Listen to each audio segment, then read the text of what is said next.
Hello friends, this is Dr. Ravi.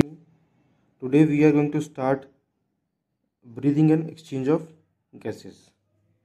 Actually अभी हम जो सेक्शन स्टार्ट करेंगे उसमें हम NCERT line to line discuss करेंगे because as we all are aware that कि जो नीट यूजी एग्ज़ाम है उसमें most of the questions in biology section are basically coming from that NCERT books. So it is very much important that we should have a very nice hand on every line which is written on NCERT book.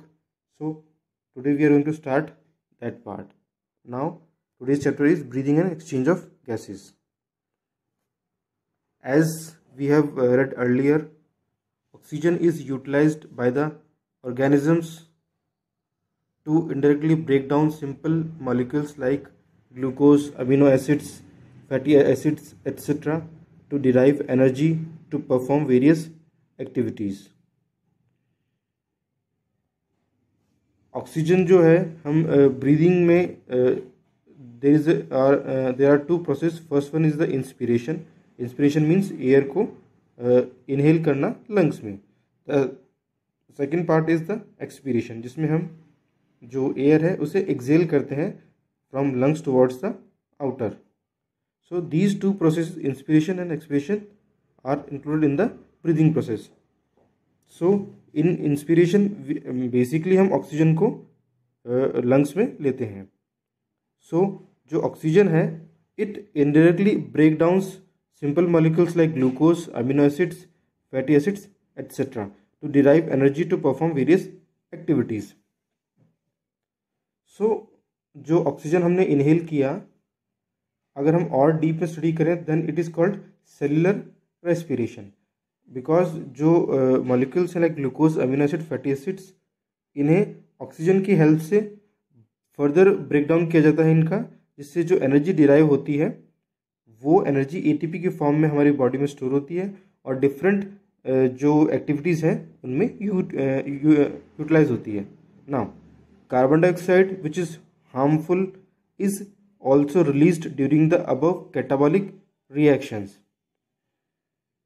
As we know, there are a common term called metabolic activities. जो metabolic activities हैं उसमें दो activities होती हैं. First one is the catabolic activity and the second one is the anabolic activity. Anabolic activity में जो small molecules हैं वो combined होके एक large molecules बनाते हैं. But in case of catabolic activity उसमें larger molecules ब्रेक डाउन होकर स्मॉलर मॉलिक्यूल्स में टूटते हैं, then it is called catabolic activities. So both these activities in combined are called metabolic activities. So जो catabolic activities हुई उनके अंदर carbon dioxide जो रिलीज हुई, उस कार्बन डाइऑक्साइड को एक्सेल जो प्रोसेस है ब्रीदिंग का उसमें बॉडी से लंग से बाहर एक्सेल किया जाता है. It is therefore evident that oxygen has to be continuously provided to the cells and CO2 produced by the cells have to be released out. So हमारी बॉडी में बहुत सारी एक्टिविटीज़ को करने के लिए ऑक्सीजन का रिक्वायरमेंट होता है, इसीलिए ऑक्सीजन कंटिन्यूसली इनहेल करना है ज़रूरी है. और जो बहुत सारी मेटाबॉलिक एक्टिविटीज़ हुई, स्पेसिफिकली जो कैटाबॉलिक एक्टिविटीज़ हैं उनमें CO2 बॉडी में प्रोड्यूस हुई, उस CO2 को जो एक्सेल प्रोसेस है उसमें बॉडी से बाहर निकालना भी एक कंटिन्यूस प्रोसेस है. It is very much necessary.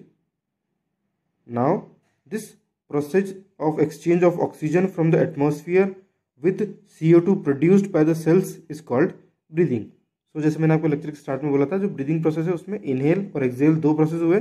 So oxygen को हमने इनहेल में लंग्स में एंटर किया, and in case of exhale जो CO2 प्रोड्यूस हुई बॉडी सेल्स और टिश्यूज़ में, उसको हमने एक्सेल प्रोसेस में बॉडी से बाहर किया.